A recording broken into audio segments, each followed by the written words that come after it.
네, 서울중앙지검 관계자는 22일 기자간담회에서 그러니까 국정원 특활비 수수와 관련해서 수사 진행 상황을 감안하면 최 의원에 대한 직접 조사는 불가피하다고 말했습니다. 네. 그러니까 최경환 의원을 상대로 국정원 특활비가 실제 전달이 됐는지 그리고 전달됐다면 어디에 쓰였는지 등을 직접 추궁하겠다는 것인데요. 검찰은 국정원이 예산 편의를 바라는 목적에서 예산 편성권을 지닌 정부 책임자에게 특활비를 건넨 만큼 대가성을 지닌 뇌물에 해당한다고 지금 보고 있는 상황입니다. 네, 이 압수수색이 이루어진 날이 지난 20일 저희가 녹음하는 날이 23일인데요. 사흘 전인데 검찰이 수사하는 과정을 보면 대략적으로 압수수색을 했다라고 하는 거는 수사의 진척도가 상당히 진행이 됐고 상당한 정도의 물증과 입증할 수 있는 자신감을 가진 상태이기 때문에 그렇게 압수수색을 나갔다 이렇게 볼 수가 있는 건데요. 보통의 경우에는 수사 초기 단계에서는 압수수색을 나가지 않고 압수수색을 나가게 되면 아무래도 최경환 의원 같은 사람은 주목을 받는 인물이기 때문에 언론에 보도가 되고 그럼 사실상의 혐의가 거의 공표되는 것과 마찬가지이기 때문에 압수수색은 수사의 최소한 중간 단계 이후에 이루어지는 일이기도 합니다. 그래서 일단은 뭐 또 게다가 기자간담회에서도 구체적으로 이름을 거론하면서 직접 조사는 불가피하다 이렇게 얘기를 한 걸 보면 상당한 정도로 검찰이 이 사건 수사에 대해 자신감을 가지고 있다 이렇게 일단은 살펴볼 수 있는 것 같은데요. 이거와 관련해서 이제 이현수 아까 이제 이름이 나왔죠. 이현수 전 국정원 기조실장이 최경환 당시 경제부총리를 공약해야 된다라고 이렇게 제안했다라고 하는 보도도 나왔습니다. 그 내용은 어떤 건가요? 네, 2014년 10월 최경환 당시 기획재정부 장관 겸 경제부총리가 국정원 특수활동비 1억 원을 받았을 때 국정원장은 이병기 씨였는데요. 검찰 조사에서 이병기 전 국정원장은 이현수 당시 국정원 기조실장이 최경환 부총리를 공략해야 한다는 보고를 했다고 진술했습니다. 네. 이현수 전 실장이 국회에서 국정원의 특활비를 문제 삼는데 예산결산위원회 의원들에게 영향력을 행사하려면 최경환 부총리가 제일 낫다고 했다는 겁니다. 네네. 특히 이현수 전 실장이 구체적인 방법으로 특수활동비를 지원해 최경환 부총리의 도움을 받는 게 어떠냐는 제안을 해와 이를 승인했다고도 밝힌 것으로 파악됐습니다. 네, 그러니까 그 이현수 그 당시 국정원 기조실장이 당시 국정원장한테 우리 국정원 관련해서 이 특활비 예산을 더 따내내고 뭐 국회 쪽에서 좀 압력을 넣으려면 거기에 핵심 인물은 최경환이다. 최경환을 공략하면 국정원이 훨씬 더 유리한 상황을 변동시킬 수 있다. 뭐 이렇게 국정원장한테 제안을 한 거고 그 이병기 당시 국정원장이 그걸 승인해서 1억 원을 준 게 아니냐라고 하는 구체적인 어떤 진술까지 나온 건데요. 그래서 당시 정황을 살펴보면 국회 예결위에서는 2014년 10월에 국정원 등 권력기관에 증액된 특활비를 사실상 줄이려 하는 움직임이 있었습니다. 근데 다음 달인 11월에는 오히려 예결위가 국정원 특활비가 2007년 이후에 동결됐다면서 물가 변동 등을 감안해서 오히려 115억 원 가량을 인상하는 그런 조처를 발표를 합니다.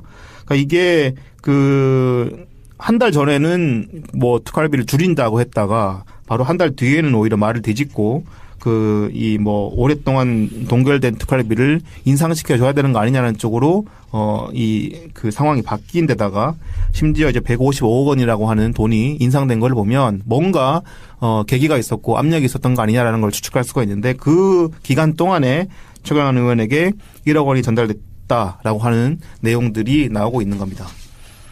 그래서 최경환 의원이 계속해서 이 돈 받은 사실을 부인하니까 이현수 전 국정원 기조실장이 JTBC하고 간접 인터뷰에서 최경환 의원에게 이런 내용을 반박하기도 했습니다. 그런 내용은 어떤 건가요? 네, JTBC는 이현수 전 국정원 기조실장의 측근을 통해 받은 답변에서 이 전 실장이 최경환 의원에게 돈을 직접 전달했다.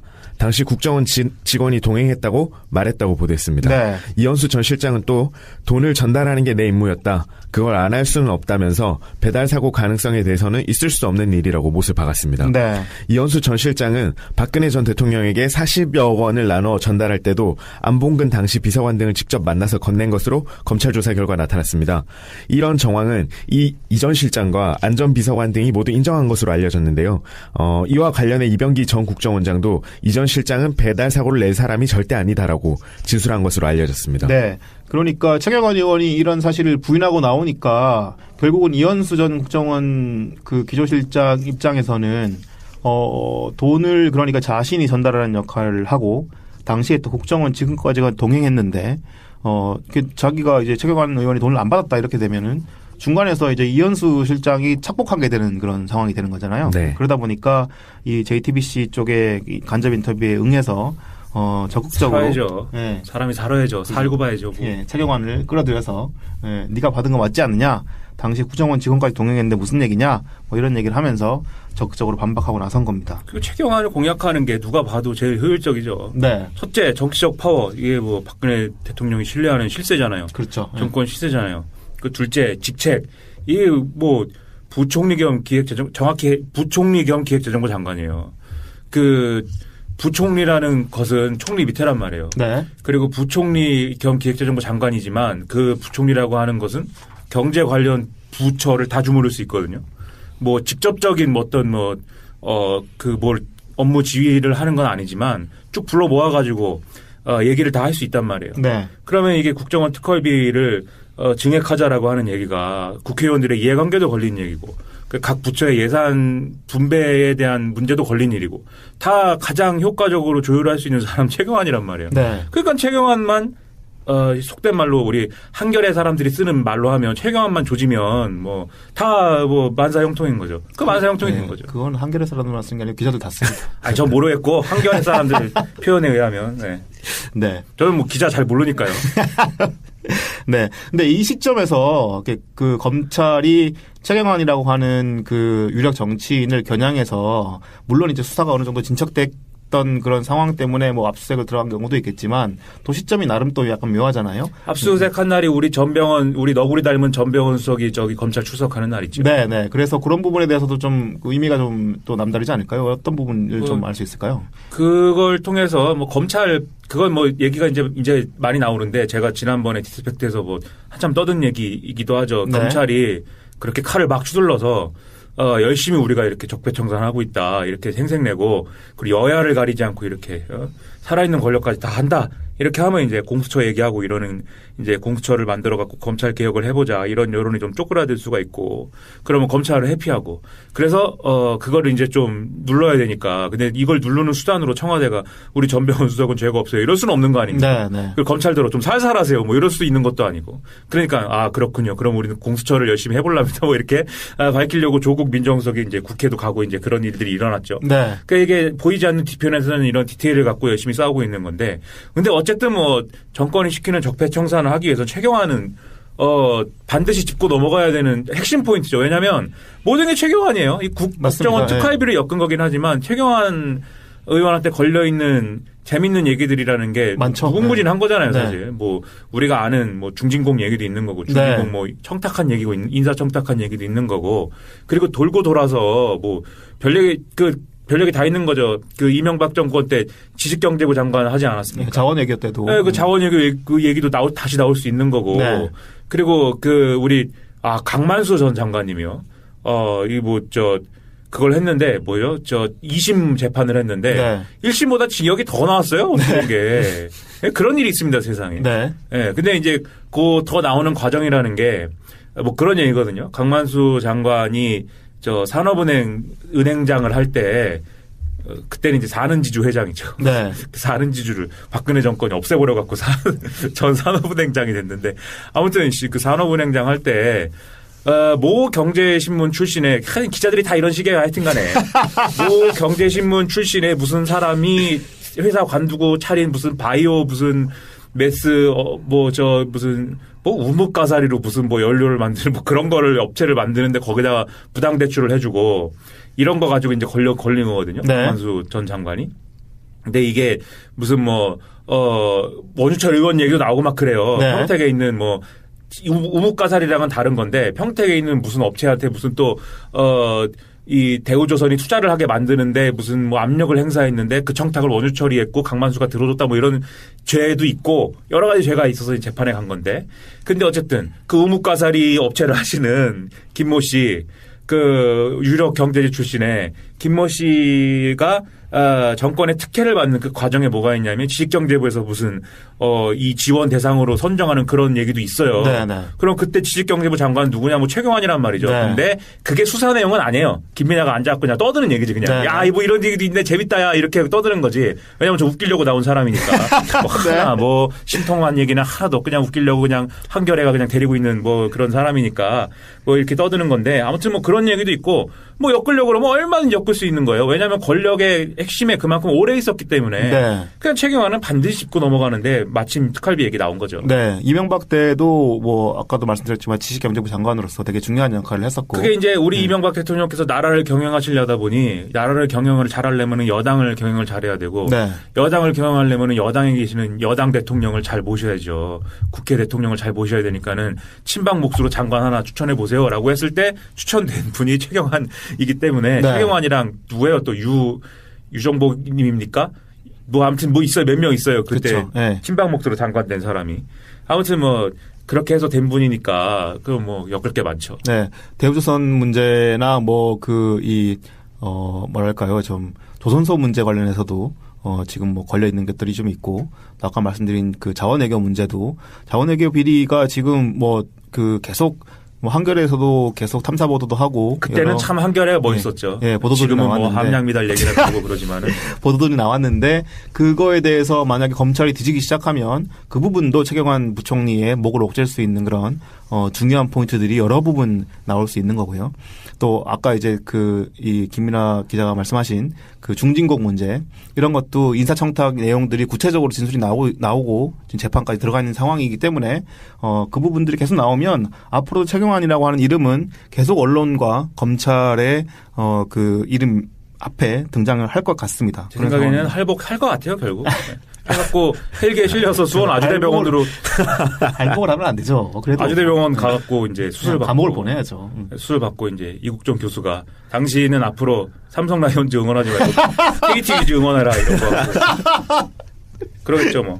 네, 맞습니다. 그 내용은 어떤 건가요? 네, 2014년 10월 최경환 당시 기획재정부 장관 겸 경제부총리가 국정원 특수활동비 1억 원을 받았을 때 국정원장은 이병기 씨였는데요. 검찰 조사에서 이병기 전 국정원장은 이헌수 당시 국정원 기조실장이 최경환 부총리를 공략해야 한다는 보고를 했다고 진술했습니다. 네. 이헌수 전 실장이 국회에서 국정원의 특활비를 문제 삼는데 예산결산위원회 의원들에게 영향력을 행사하려면 최경환 부총리가 제일 낫다고 했다는 겁니다. 네, 네. 특히 이현수 전 실장이 구체적인 방법으로 특수활동비를 지원해 최경환 부총리의 도움을 받는 게 어떠냐는 제안을 해와 이를 승인했다고도 밝힌 것으로 파악됐습니다. 네, 그러니까 이현수 당시 국정원 기조실장이 당시 국정원장한테 우리 국정원 관련해서 이 특활비 예산을 더 내내고 뭐 국회 쪽에서 좀 압력을 넣으려면 뭐 오랫동안 동결된 특활비를 인상시켜 줘야 되는 거 아니냐는 쪽으로 그 상황이 바뀐 데다가 심지어 이제 155억 원이라고 하는 돈이 인상된 걸 보면 뭔가 계기가 있었고 압력이 있었던 거 아니냐라는 걸 추측할 수가 있는데 그 기간 동안에 최경환 의원에게 1억 원이 전달됐다라고 하는 내용들이 나오고 있는 겁니다. 그래서 최경환 의원이 계속해서 이 돈 받은 사실을 부인하니까 이현수 전 국정원 기조실장이 JTBC하고 간접 인터뷰에서 최경환 의원에게 이런 내용을 반박하기도 했습니다. 그런 내용은 어떤 건가요? 네, JTBC는 이헌수 전 국정원 기조실장의 측근을 통해 받은 답변에서 이 전 실장이 최경환 의원에게 돈을 직접 전달했다. 당시 국정원 직원이 동행했다고 말했다고 보도했습니다. 네. 이헌수 전 실장은 또 을 가진 상태이기 때문에 그렇게 압수수색을 나갔다 이렇게 볼 수가 있는 건데요. 보통의 경우에는 수사 초기 단계에서는 압수수색을 나가지 않고 압수수색을 나가게 되면 아무래도 최경환 의원 같은 사람은 주목을 받는 인물이기 때문에 언론에 보도가 되고 그럼 사실상의 혐의가 거의 공표되는 것과 마찬가지이기 때문에 압수수색은 수사의 최소한 중간 단계 이후에 이루어지는 일이기도 합니다. 그래서 일단은 뭐 또 게다가 기자 간담회에서도 구체적으로 이름을 거론하면서 직접 조사는 불가피하다 이렇게 얘기를 한 걸 보면 상당한 정도로 검찰이 이 사건 수사에 대해 자신감을 가지고 있다 이렇게 일단은 살펴볼 수 있는 것 같은데요. 이거와 관련해서 이제 이현수 아까 이제 이름이 나왔죠. 이현수 전 국정원 기조실장이 최경환 당시 경제부총리를 공약해야 된다라고 이렇게 제안했다라고 하는 보도도 나온 거기에 핵심 인물은 최경환이다. 최경환을 공약하면 국정원이 훨씬 더 유리한 상황을 변동시킬 수 있다. 뭐 이렇게 국정원장한테 제안을 한 거고 그 이병기 당시 국정원장이 그걸 승인해서 1억 원을 준 게 아니냐라고 하는 구체적인 어떤 진술까지 나온 건데요. 그래서 당시 정황을 살펴보면 국회 예결위에서는 2014년 10월에 국정원 등 권력기관에 증액된 특활비를 사실상 줄이려 하는 움직임이 있었습니다. 근데 다음 달인 11월에는 오히려 예결위가 국정원 특활비가 2007년 이후에 동결됐다면서 물가 변동 등을 감안해서 오히려 115억 원 가량을 인상하는 그런 조처를 발표를 합니다. 그러니까 이게 한 달 전에는 뭐 특활비를 줄인다고 했다가 바로 한 달 뒤에는 오히려 말을 뒤집고 네, 서울중앙지검 관계자는 22일 기자간담회에서 그러니까 국정원 특활비 수수와 관련해서 수사 진행 상황을 감안하면 최 의원에 대한 직접 조사는 불가피하다고 말했습니다. 네. 그러니까 최경환 의원을 상대로 국정원 특활비가 실제 전달이 됐는지 그리고 전달됐다면 어디에 쓰였는지 등을 직접 추궁하겠다는 것인데요. 검찰은 국정원이 예산 편의를 바라는 목적에서 예산 편성권을 진 정부 책임자에게 특활비를 건넨 만큼 대가성을 지닌 뇌물에 해당한다고 지금 보고 있는 상황입니다. 네. 이 압수수색이 이루어진 날이 지난 20일 저희가 녹음하는 날이 23일인데요. 사흘 전인데 검찰이 수사하는 과정을 보면 대략적으로 압수수색을 했다라고 하는 거는 수사의 진척도가 상당히 진행이 됐고 상당한 정도의 물증과 입증할 수 있는 자신감